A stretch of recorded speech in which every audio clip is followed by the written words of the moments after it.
Good evening, everyone. As always, let me start with Candy, the Wonder Pup, the Border Collie. Come on up. There you go. Hopefully, that'll keep her quiet. So, let me start with the usual Gordon Causey, also known as Gordy Canuck, if you follow me on Twitter, or Grove Set, if you follow me on Reddit. And today is now Monday. It is Monday, the 6th of February, 2023. So late Sunday, I still think of it as Sunday, but it's now Monday, 2:16 a.m. Eastern Standard Time. And let me get the usual disclaimer out of the way. Nothing in this video is to be construed as medical advice, nor is it to be taken as expert advice or anything of that nature. Verify anything and everything I put out. I've included some links down below that I'll reference during the video. These are just the thoughts, views, opinions of one individual, an old guy living in northeastern, I always do that, southeastern Ontario, Canada, about a couple hours outside of the big smoke of Toronto, referenced in the picture in the back with the CN Tower. I did a video yesterday, and sometimes I struggle to think. I like to do one of these every 2, 3, 4 nights, at least once a week. And sometimes I struggle to think about what to talk about. This isn't one of those evenings. This one came to me rather organically. It was something I shared on my Facebook feed, and I thought, I don't want to say important, but I think it's worthwhile, something that's worthwhile mentioning. And if you're on Twitter like myself, you'll know that there's a hashtag, died suddenly. And if you check that hashtag, you'll come across all manner of stories of young, healthy people dying suddenly, unexpectedly, and often very young people. Just in the past day or so, I must have shared half a dozen. Young, healthy people. There's a young YouTuber who just recently passed away. And so often there's cause of death unknown, that, or it might have been a cardiac arrest or a heart attack, which, again, I'm not an expert, but I've learned something during this 3-year insanity, and that is that there's a difference between a heart attack and a cardiac arrest. Cardiac arrest, as I understand it, simply means the heart stops suddenly, just completely stops. And whereas a heart attack is, I guess, the heart is struggling, but it doesn't just stop suddenly. I'm guessing that a heart attack can lead to cardiac arrest, but a cardiac arrest can just happen out of the blue. I believe that's what happened to Damar Hamlin, the free safety with the Buffalo Bills, who just face planted 3 or 4 weeks back with the Buffalo Bills in a game against, I think it was the Cincinnati Bengals. Doesn't matter. I'm not a huge NFL fan. I barely follow it anymore. And what I'm going to talk about is what I consider to be the importance of sharing these stories. Because I believe it's having an impact, a definite impact. And I'm going to reference below an article, or rather a website information that's put out about once a week by Public Health Ontario, which is the province in Canada where I live. That's the province where Toronto is. And we're a province of close to 15 million people. And it's said that information can spread incredibly fast in today's world thanks to social media. I have on my Facebook feed over 3,500 friends and close to 600 followers. So combined between friends and followers, I have 3,600 people either following or who are friended with me on Facebook, which is, I'm an old guy. I don't have Instagram. I don't use TikTok. I have an Instagram account, but I never use it. And I don't have Parler or Telegram. There are all these different avenues available now to share. And it's that old doubling effect. I'll just reference an article I shared. Scroll down about a young Spanish, I think she was 14, 15 years of age, young girl who died suddenly. And that I shared that to my timeline, and it was shared once. Another one I shared is about a Jackson County woman remembered as popular YouTube and horse enthusiast, and she's that article that I shared has subsequently been shared 6 more times, and it's this doubling effect. If I share it and it goes out to my 3,000 plus friends and followers, and 6 people share it, and then if those 6 people generate 6 shares each, and then those 6 shares generate 6 shares each, et cetera, et cetera, et cetera, it doesn't take long to roll through the entire population. If you tell 2 friends, and those 2 friends tell 2 friends, and those 2 friends tell 2 friends, and it keeps spider webbing out, within a month, you've just about covered the entire population of the planet Earth. Do the math. It's a little over 30. That doubling takes place. So I do think it is worthwhile sharing these stories, because the mainstream is never going to connect the dots.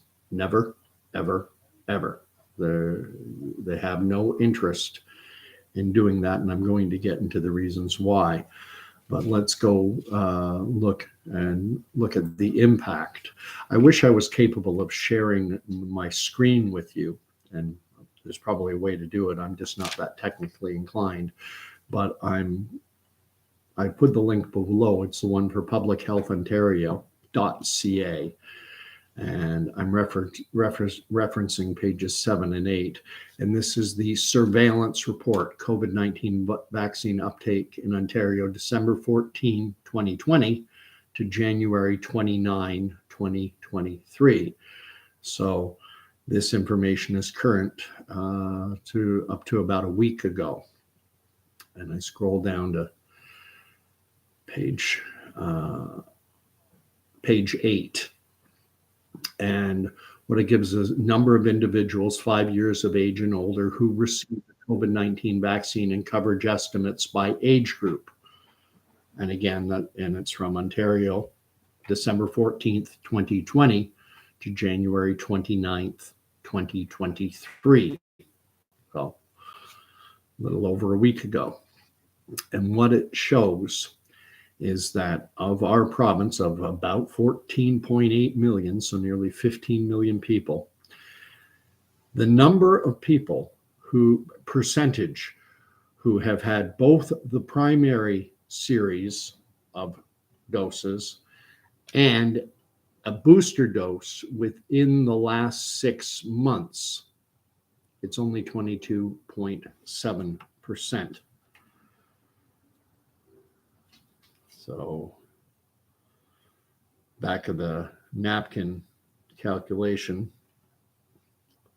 that's 77.3% of the people in Ontario, 77.3% of Ontario have not taken a COVID shot within the last 6 months. And I'm not contradicting public health advice. Public health advice is to get that shot. If you've gone over if you're past that 6-month period, you need to get one. That's the advice. And yet 77.3% of the people in Ontario have not.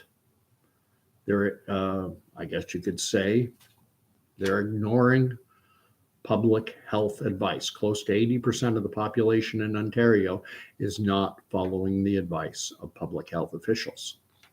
Why?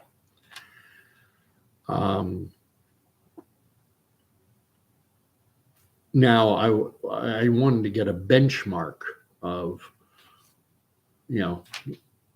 what percentage of Canadians typically follow public health advice closely, especially related to vaccines. And so I looked up the data, and I didn't link this, but you can, it's from Statista.com statistics. And this is percentage of Canadians who have received the influenza immunization less than 1 year ago, from 2003 to 2020. So they give the percentage of flu shot uptake or influenza immunization. And for the year 2020, not 2020, but for the year 2003, 27.6. The following year, 33.8, 31.6, 31.7, 32.2. These are percentages. For the year 2010, 25.5%. And and then it hovers all around 30%, 30.2%, 28.9%, 29.3%, 32.5%, 33%, 31.6, 32.6, 31.5. Then for the year 2019, 33.6. And for the year 2020, it went up to 39. So that was more or less the high watermark. The lowest point was 2010, when it was just 25.5%. And I'm going to submit that 25 to 40%, that's the rough range at which people who closely follow public health advice, because every year public health officials stress the importance of getting a flu shot. And in Canada as a whole, every year, it's been between 25 and 40% for the last 20 years or so, falling typically somewhere around the 30% mark. And yet here we are in 2023 with public health officials urging everyone to have a booster if you've gone with 6 months to get boosted. Well, only 22.7% of Ontarians, and I assume the numbers, I'm guessing, but I'm assuming the numbers are not going to be dissimilar for other provinces. It's only 22.7%. And so booster uptake in Canada is incredibly low. What I'm also going to suggest is when and I'm strongly advising that when you see these articles come out, my suggestion, earnest suggestion is going to be to stick with mainstream media outlets, trusted. Walk around in the shoes of those who are not following everything so closely, who are too busy with their jobs, too busy with their kids, too busy with Netflix, too busy with social events. And so it's all just background noise.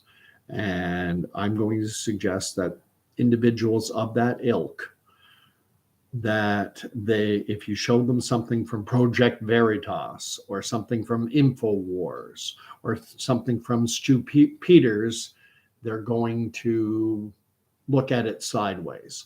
But if you share something from ABC, NBC, CBS, CNN, or in Canada, Global, CTV, CBC, or PBS, BBC, mainstream recognized media outlets, and the stories are out there, there's never going to be any connection made to the you know what's ever. It's not going to happen, and I'll talk about why. But the simple fact of the matter is, we know, everyone knows who doesn't have their heads buried in the sand, they know that there has been a, I don't want to be too hyperbolic. I don't want to exaggerate and dramatize things too much. You know, when it was COVID cases being reported in the mainstream, they went over the top with, you know, the tsunami of death and the deadly coronavirus and cases exploding, and they used all these terms to try and drive an emotional reaction. So I don't want to say there's been an explosion of sudden unexplained deaths. And it's not always unexplained. Sometimes it's cardiac arrest. Sometimes it's a heart attack. Sometimes it's a pulmonary embolism, blood clots.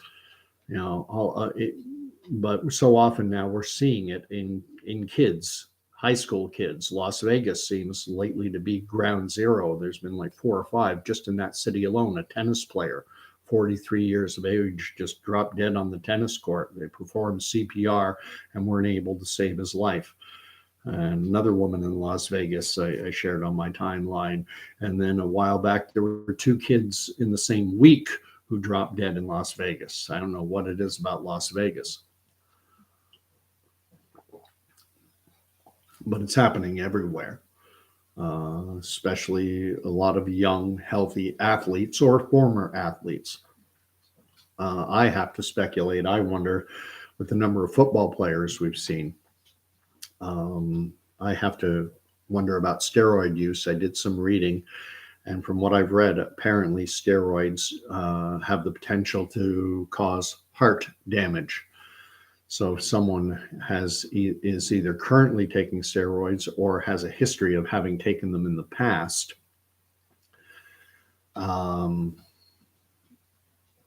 it's potential that they already have a damaged heart to begin with.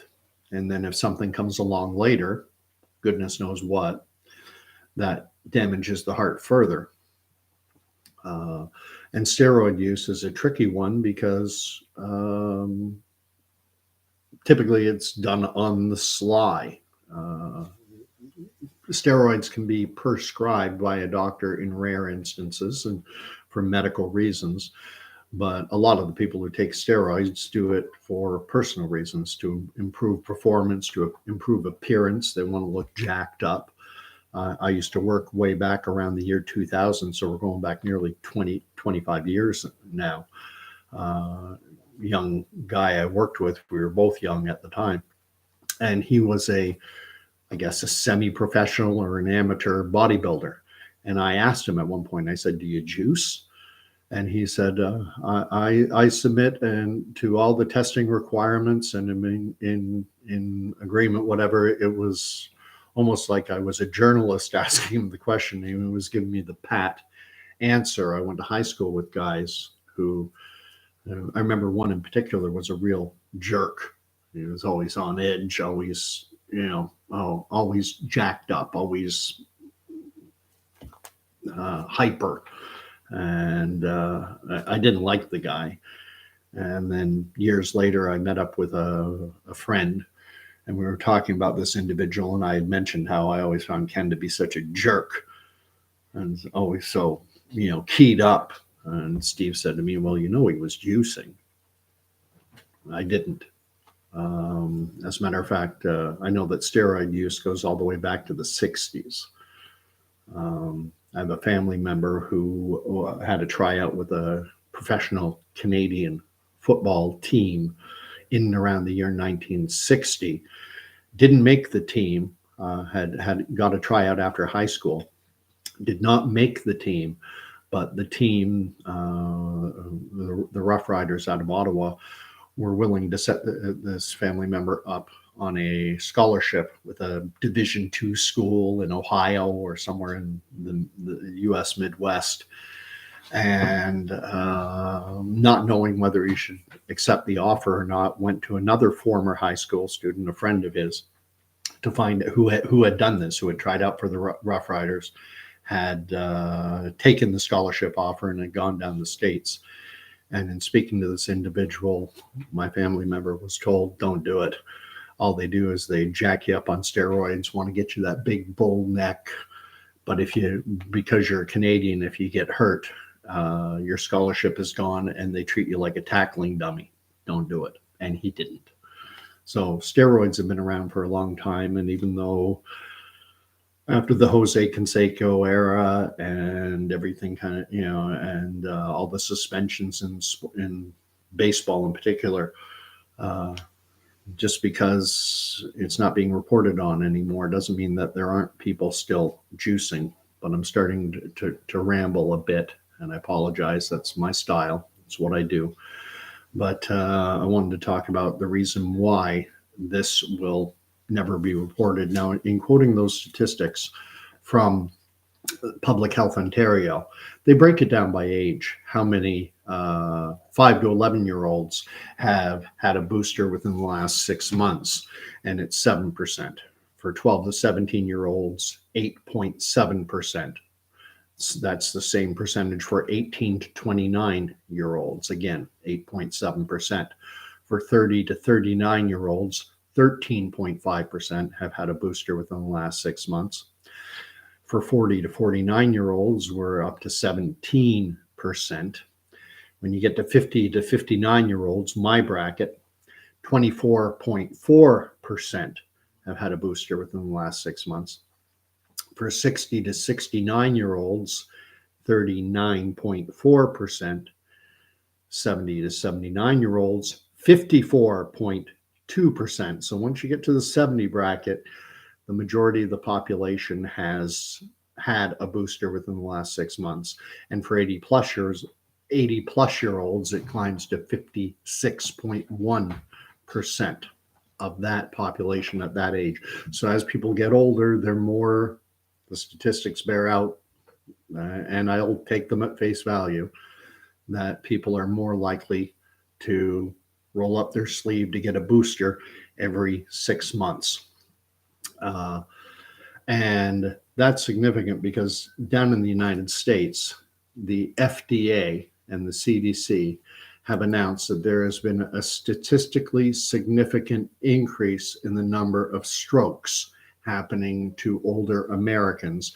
And so that they now are conducting an investigation into the potential for a possible link to the jabs. However, and this struck me as incredibly telling, it was reported widely, the officials with the CDC and FDA, so that's the Centers for Disease Control and the Food and Drug Administration in the United States, the regulatory bodies, have said it's highly unlikely that we're going to find any connection.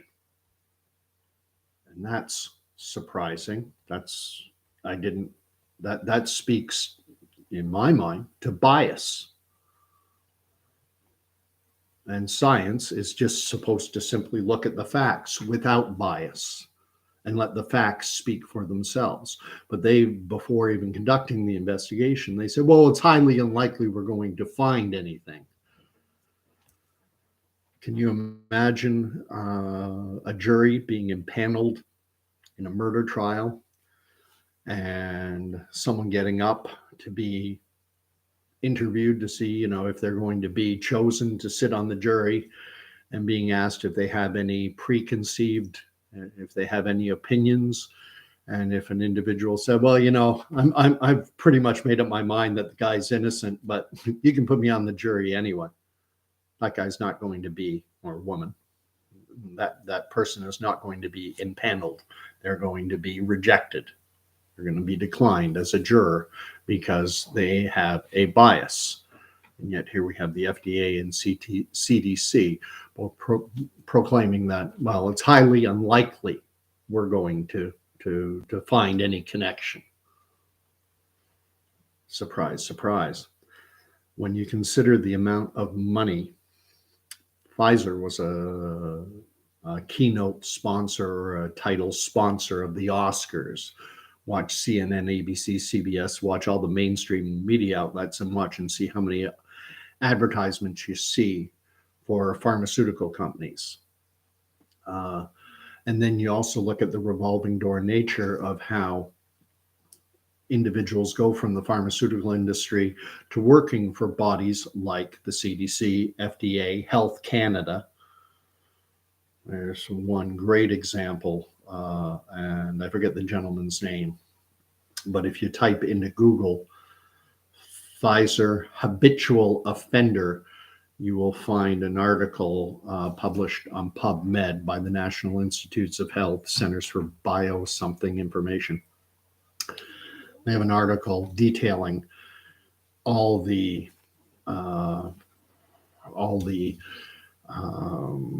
fines that Pfizer has received over the years for bribing physicians, for engaging in illegal marketing activities, for withholding negative trial events from regulators.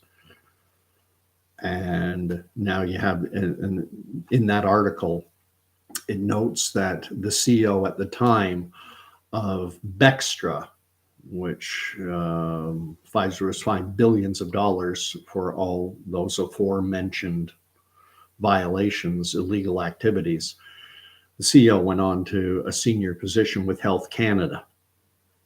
So there's it's been spoken of many times, this revolving door nature between the pharmaceutical industry and the regulatory agencies that oversee the pharmaceutical agency or the pharmaceutical companies.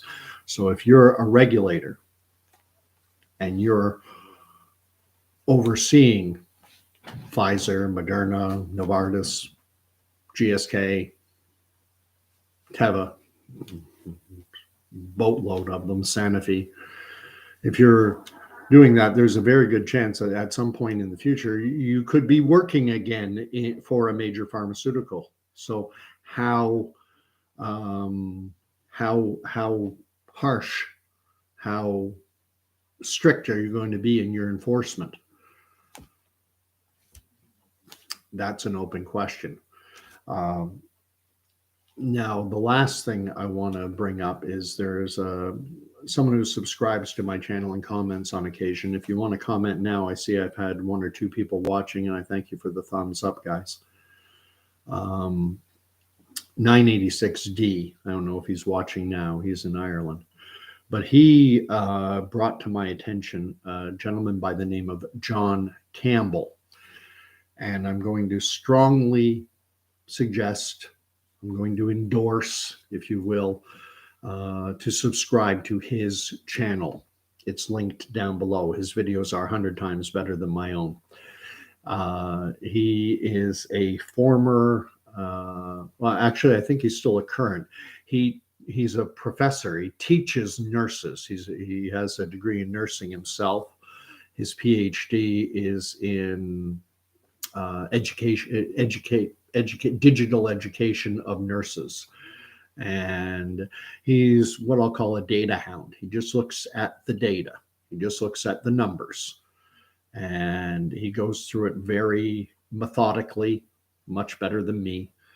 And he knows more about technology than I do. He's probably older than me, or he's in my area code anyway in terms of age bracket. But and what I like is he'll take a piece of paper, and with a pen, and he'll just take you through the reports. He prints things off and just goes through the numbers.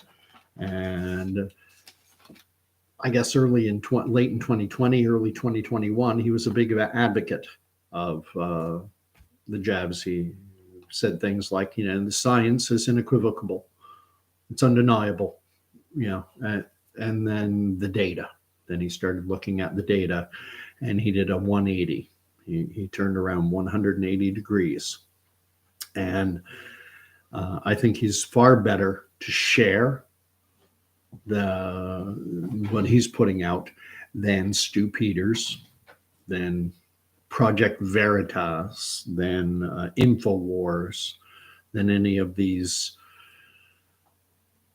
other outlets that I think will cause most of your friends to, a lot of your friends to say, oh, yeah, sure, Project Veritas, eh? And you're going to get gaslit. So, John Campbell is amazing.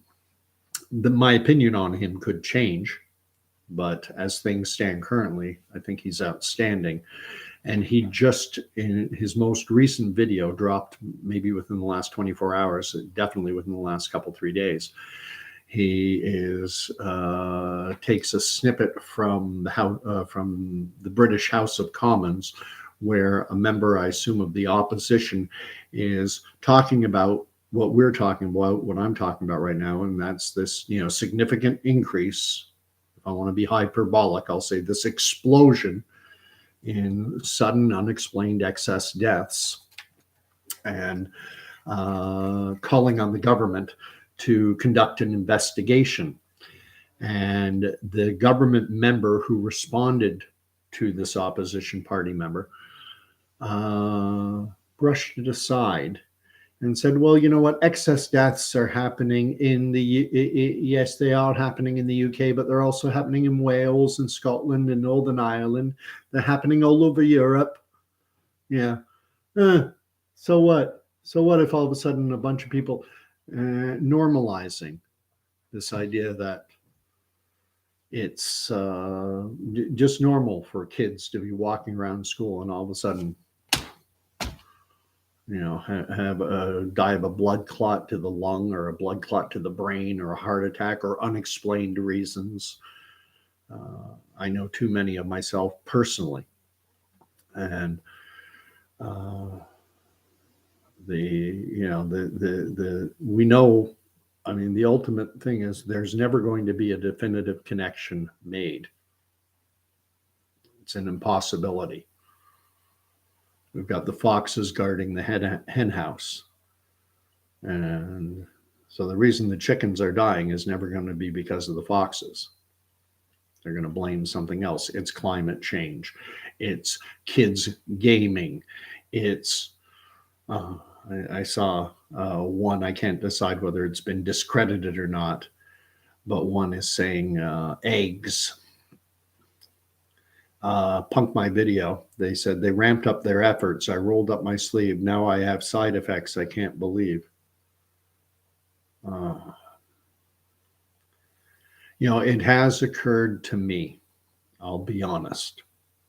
I always try to be as open and honest as I possibly can, within the constraints of YouTube community standards. But it's occurred to me to cave in.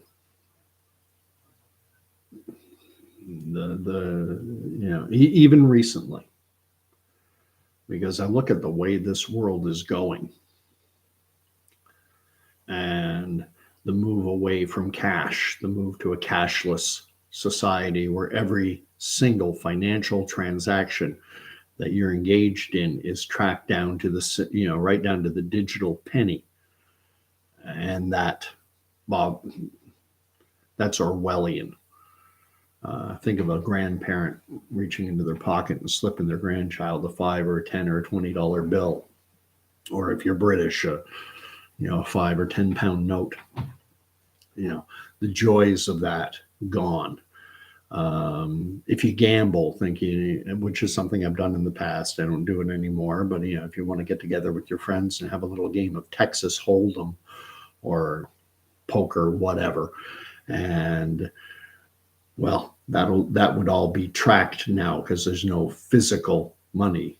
You'd cash in your chips, and then I guess it would have to be a transaction over your phone, leaving a digital record. And so you were playing poker, yeah? So we see your accounts credited $150. What were you doing?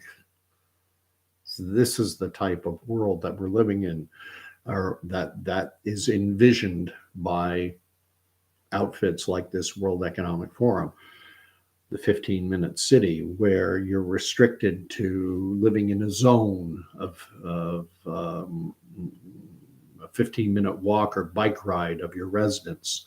And what are you doing out of your zone? We're trying to save the planet. And I know some individuals have talked about, well, I'm going to move out to the country. I'm going to move into a rural location. Well, fair enough. But if you have friends or family and you need to go to the city, why are you entering this zone? This is dystopian on steroids. Food security is another issue. We've seen so many of these food processing plants and the like, going kablooey, fires and what have you. I forget how many thousands of cattle in Kansas City, Missouri, sometime last summer, just dropped dead. And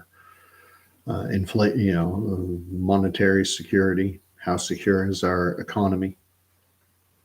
And so it has occurred to me, you know what, maybe just give in, but I can't. I can't. Just going to have to soldier on. So I'll end it off by encouraging everyone, when you come across these stories of sudden deaths, especially young people, I think it's wise to be circumspect and to not include, everyone. David Crosby of Crosby, Stills, Nash and Young. I don't know how old he was. He was 70, 80 years old. He did drugs like Cliff Richard of the Rolling Stones, Keith Richards of the Rolling Stones. And he died suddenly. Now, could it have been related? Anything's possible, but people will sit there and go, "Oh yeah, sure. David Crosby took enough drugs. He should have been dead 20, 30, 40 years ago." But when you hear about a 20-year-old, a 10-year-old, a 5-year-old, these are the ones that I think have the biggest impact. And I will encourage everyone to share them, share these stories. And share the fact that, Dr. Aseem Malhotra on BBC News, you can find it here on YouTube. Just type Dr. Aseem Malhotra, BBC. I don't know whether you pronounce it Malhotra or Malhotra, but it's ASEEM. Malhotra is MALHOTRA. And he's being interviewed, and they're talking about specifically, and I believe they put the number at 25 or 30,000 excess deaths, cardiac related, heart related, over the past year or so.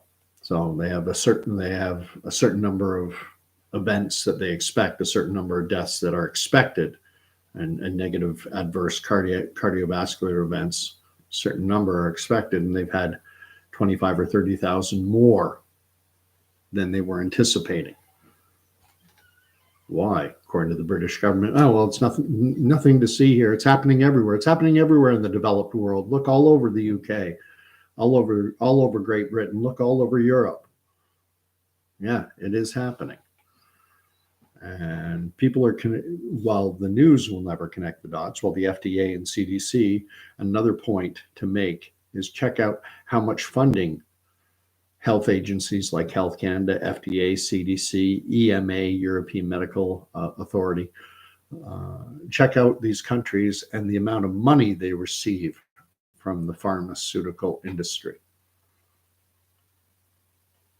In Ontario, we had something called the Science Table, and the Science Table advised the government on COVID policy, and they were volunteer. But just about every member of that Science Table, including the head, whoever would be designated as the head of Ontario's Science Table, invariably they came from something called the Dalla Lana School of Public Health, which is part of the University of Toronto. And when you go to that Dalla Lana School of Public Health, University of Toronto, you find that they are funded by the pharmaceutical industry. So these volunteers work at a academic institution that relies on the pharmaceutical industry for funding. So what do you think they're going to recommend? Follow the science, follow the money. Anyway, that's enough for tonight. 40 minutes long. God bless, and see you in a week or so, or maybe a few days if something happens.